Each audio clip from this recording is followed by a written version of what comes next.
नमस्कार दोस्तों, आपका स्वागत है आपके YouTube चैनल पर। आज के वीडियो में हम लोग एक बहुत ही जरूरी टॉपिक के बारे में बात करने वाले हैं। UPI transaction limit and income tax notice से कैसे बचा जाए। दोस्तों, अगर आप रोजाना गूगल पे, पेटीएम, फोन पे या कोई भी अन्य ऐप से अपना लेन देन करते हैं तो दोस्तों ये वीडियो आपके लिए बहुत ही महत्वपूर्ण रहने वाला है। हाल ही में देखा गया दोस्तों, काफी लोगों को इनकम टैक्स और जीएसटी के नोटिस यहाँ पर इशू हुए, क्योंकि दोस्तों उनके बैंक अकाउंट में ऐसे हाई वैल्यू ट्रांजैक्शन यानी कि बहुत ही ट्रांजैक्शन की मात्रा बढ़ गई थी, जिसके कारण क्या हुआ, उनको ये नोटिस रिसीव हुए। तो क्या यूपीआई से लेन देन करने पर इनकम टैक्स या जीएसटी का नोटिस आ सकता है? यूपीआई की अधिकतम लिमिट क्या है और कैसे आप इनकम टैक्स और जीएसटी के नोटिस से बच पाएंगे? इन्हीं तीनों सवालों का दोस्तों आज के वीडियो में हम लोग जवाब देने वाले हैं। तो दोस्तों वीडियो को पूरा देखिएगा एंड स्किप मत करिएगा।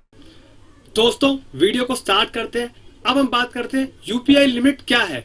दोस्तों यहाँ पर हम 3 भागों में इसको डिवाइड किया है।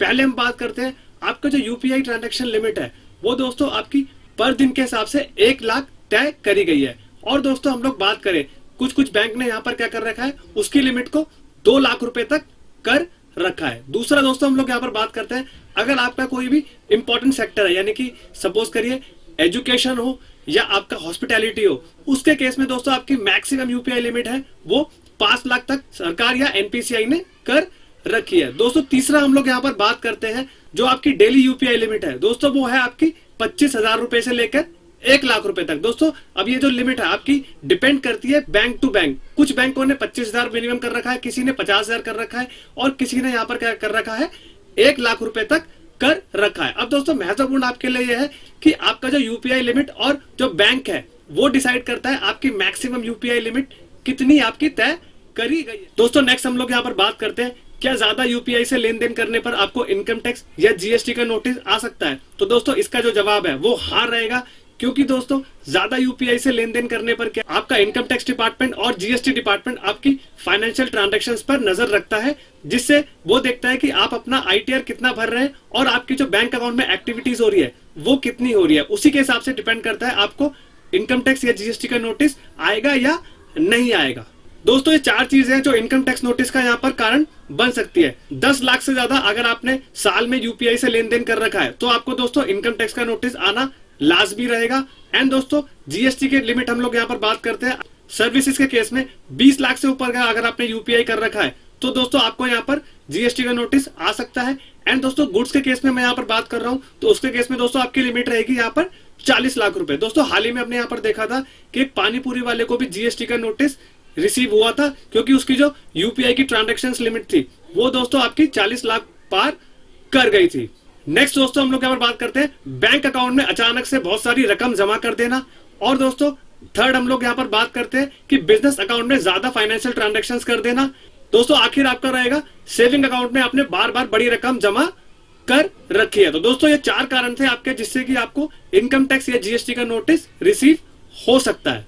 अगर दोस्तों आपके अकाउंट में ज्यादा यूपीआई से लेन देन हो रखा है और आपने इसका इनकम टैक्स रिटर्न नहीं भरा तो दोस्तों आपको इनकम टैक्स और यहाँ पर जीएसटी के नोटिस भी इशू हो सकते हैं। दोस्तों आखिर में हम लोग बात करेंगे इनकम टैक्स और जीएसटी के नोटिस से आप कैसे बच सकते हैं। दोस्तों मैं आपको ऐसी 5 चीजें बताऊंगा, अगर वो आप 5 चीजें फॉलो करेंगे तो आपको इनकम टैक्स और जीएसटी के नोटिस कभी नहीं आएंगे।